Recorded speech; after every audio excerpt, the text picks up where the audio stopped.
Ranil as PM under Dhammika. SJB breaks MP's morale. Sajith opens an electoral organiser farm. Prasanna's promise to achieve targets.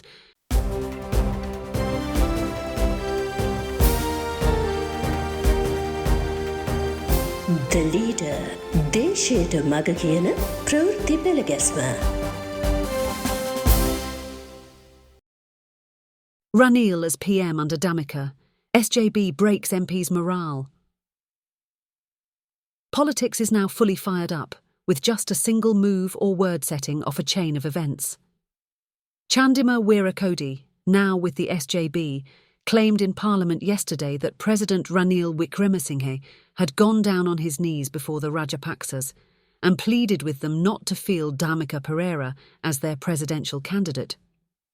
According to him, President Wickremesinghe also asked Basil Rajapaksa to name him as the prime ministerial candidate under Dhammika if he fails to get a sizable chunk of SJB MPs to his side as promised. In the morning, SJB MPs had a serious chat at the opposition leader's office at the parliamentary complex about the president's meeting with Mahinda and Basil on the previous day. Weerakodi, along with Erin Wickramaratne, Nalin Bandara, Ashok Abeysinghe and Wasantha Senanayake, were joined by an advisor type who inquired if they knew what happened just the previous day.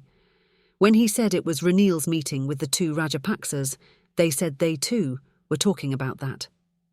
Ranil has asked time until July 29th to get 20 to 25 SJB MPs to his side, they said. When Basil inquired about what will happen if he fails, Ranil agreed to be the prime ministerial candidate under Dhammika. Iran refused to believe it, saying they couldn't think of Ranil falling to such a low. The advisor said he had inside information about the entire meeting, with Weerakodi agreeing that Ranil would have done so. Immediately thereafter, he even made a speech to the House on that. Basil, who was at the SLPP head office at Nelum Mawatha, got to know about it and had a hearty laugh. He told Renuka that despite several attempts by him to raise the matter of the candidate, Ranil didn't utter a word during the meeting. It is difficult to fathom the veracity of this, but one thing is clear. Sajith's advisers are cleverly damaging Ranil's image among SJB MPs in an attempt to down the morale of crossover hopefuls. Sajith opens an electoral organiser farm.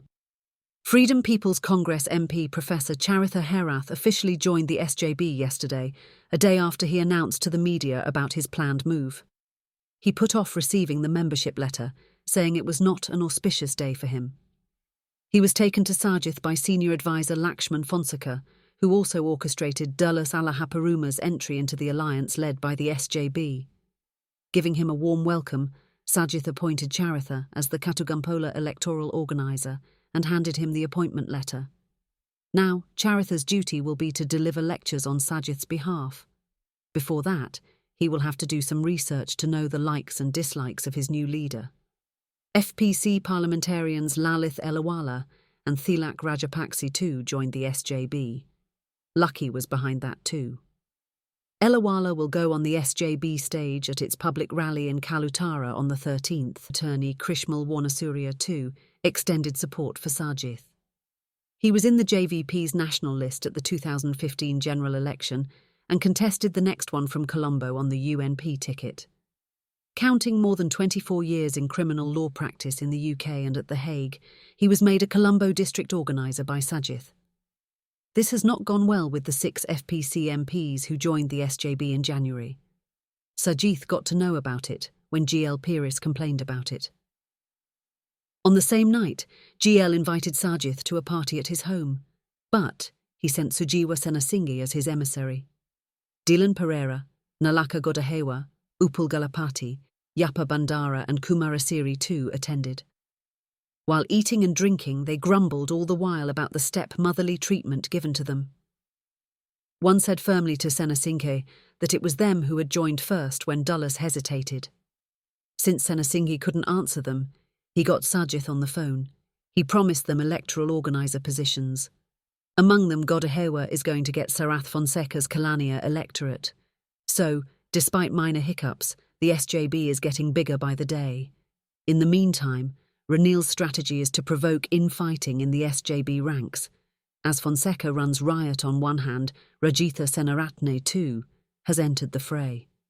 He ridiculed Sajith over his lectures to school children about politics.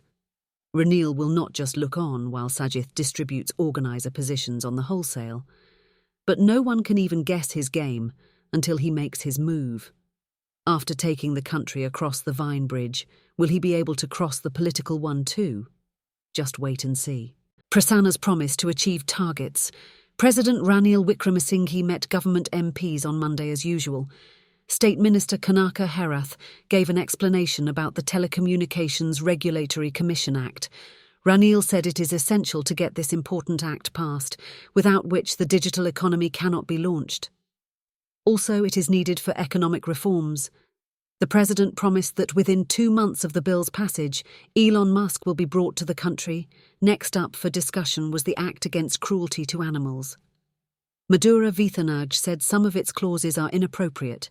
If it gets passed, there will be no perahera or tilling of land by oxen.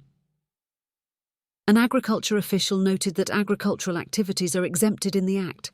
The MP didn't give up and asked them to read Clause 18 and gave a lengthy explanation. Deputy Speaker Ajith Rajapaksa too agreed. SB interjected, saying he does farming but doesn't get his crops damaged by animals because he gives alms. He was asked about the manner of giving alms. That one laughed aloud and said he could not say it in public. Ranil said a decision would be taken at the cabinet.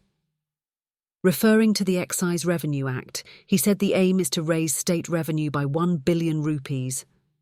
Madura said that something needs to be done about the illicit liquor menace in the villages. SB Disanayake agreed with him that the price of Iraq should be reduced as a solution. Ranil promised to discuss it with the International Monetary Fund. On Tuesday, the president chaired a deed distribution for Colombo flat owners. Prasanna Ranatunga organised it with Sagala Ratnayaka, lending him good support. It was on July 9th, 2 years ago, that Ranil's private home was set on fire. 2 months earlier, Prasanna had a similar experience. Ranil said with emotion that he understood the value of a house on that fateful day. "We both are without homes now," he said. Prasanna agreed, saying a home is not just a place to eat, drink and sleep. It is like a museum full of past memories, he said. The Nuka and Arundika too attended. Ranil will distribute the ownership deeds on the 17th, organised by the Urban Development Authority. Sagala said Prasanna worked hard to organise the ceremony. Prasanna said his target would be to give away 50,000 deeds.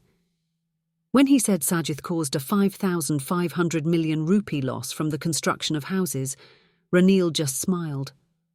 Last Wednesday, Ranil and Basil had a meeting where presidential candidacy was discussed at length. Both agreed not to reveal anything. On Monday, Namal participated in a political talk show by a private television channel. After it ended, he called Prasanna and said he got off okay after they tried to set the two of them against each other. It is better for all and sundry to do just anything in a more acceptable manner. Politics is not devoid of such things too. Everything happens for personal gain.